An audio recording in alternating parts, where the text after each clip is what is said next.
Nous sommes à quelques jours du départ du rallye de France en Alsace. Comment est-ce que ça se présente pour toi? Ben, pas mal, on fait une petite journée des contracts avec Citroën, c'est super, on s'amuse bien. Et les choses sérieuses vont commencer dimanche pour revenir ici en France et se lancer dans la manche du championnat du monde. Est-ce que la voiture est prête?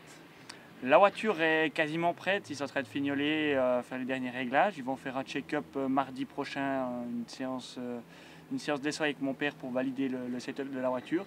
Et normalement, tout devrait jouer comme d'habitude. On se souvient que tu as fait un premier rallye de championnat du monde cette année avec des résultats plutôt sympathiques. Quelles sont tes ambitions pour ces nouvelles courses du championnat du monde? Ben, c'est vrai qu'on a toujours les ambitions les plus élevées. Moi, je pars dans l'optique de gagner le deux roues motrices, même qu'il n'y a pas c'est un classement officieux. Mais je pars pour gagner ma catégorie et c'est vrai que ça va être une belle lutte acharnée et on va partir d'entrée à faire une course intelligente sur un nombre élevé de kilomètres de spécial qu'il y a en WRC. Est-ce que la voiture que tu piloteras à cette occasion, c'est la même voiture que tu utilises pour le championnat suisse? Oui, c'est exactement la même, c'est notre voiture à nous, donc c'est le même châssis, la même voiture complète de A à Z. Il y aura juste le moteur qui sera révisé du fait qu'on a fait quand même pas mal de kilomètres de spécial depuis le début de l'année. Et c'est la première révision, mais ça sera exactement ma voiture type du championnat suisse.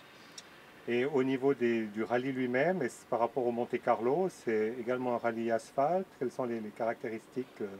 C'est un rallye, disons, un peu plus axé sur la salissure des premières voitures. Donc ils vont aller dans les cordes, ils vont énormément salir la route et c'est vrai que ça sera moins propre qu'au Monte Carlo. Le Monte Carlo est basé plus sur les conditions météo.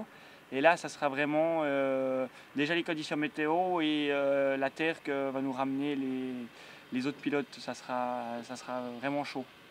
Au niveau stratégique, on se souvient qu'au Monte Carlo, tu avais joué un petit coup de poker. Est-ce que tu as déjà prévu quelque chose dans tes petits papiers? Non, disons que là, au niveau des pneus, ça va pas changer énorme. Je pense que ça sera pas au niveau des choix de pneus que on va devoir faire le jeu.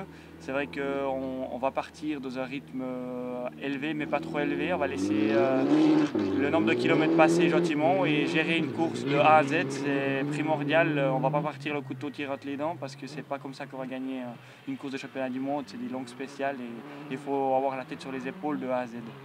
Est-ce qu'on se prépare d'une façon différente que pour une manche du championnat suisse? Oui, c'est sûr que physiquement, il faut se préparer déjà beaucoup plus. Ouais, faut avoir une bonne préparation physique. Après, financièrement aussi, il y a plus de préparation. Non, c'est tout un système qui est complètement autre que d'habitude. Un championnat suisse, c'est sur un jour et demi, voire deux. Et là, on part sur des 3 jours, voire une semaine avec les mécaniciens qui nous suivent pendant les reconnaissances. Toute l'infrastructure tourne autour, c'est quelque chose d'assez énorme. Donc cette année, tu prévois de faire ces deux manches du championnat du monde avec un programme peut-être plus complet pour l'année prochaine en fonction des résultats? Voilà, normalement, l'année prochaine, on espère partir en championnat du monde complet. Donc, on va faire un bon championnat du monde, faire beaucoup de manches de championnat du monde, un peu laisser le championnat suisse parce que bah, le championnat suisse, c'est bien, il faut apprendre au championnat suisse, mais si on veut évoluer, il faut se faire voir et pour se faire voir, il faut aller à l'étranger. C'est la loi du sport. Le Monte Carlo, l'année prochaine, en début de saison, c'est cette année une manche du WRC. Tu as un titre à défendre là-bas, enfin une deuxième place. Est-ce que tu pars serein ou avec une nouvelle préparation? On va déjà essayer d'aller pour le faire, mais c'est vrai que serein, on part jamais serein dans un Monte Carlo. Il y a deux rallyes dans le Monte Carlo, il y a le Turini et le reste du rallye. Donc moi j'avais la boule au ventre quand je partais dans le Turini, encore plus que quand j'ai pris le départ du rallye en lui-même. Mais c'est un rallye magnifique qu'il ne faut jamais prendre à la légère et je pense on va bosser intelligemment là-dessus. On se souvient que l'année dernière, au Monte Carlo, on a eu passablement de neige. Tu étais un des rares à partir en deux roues motrices avec les pneus cloutés. Est-ce que tu peux nous donner un petit scoop? Qu'est-ce qui a fait que tu as osé ce choix au moment de partir?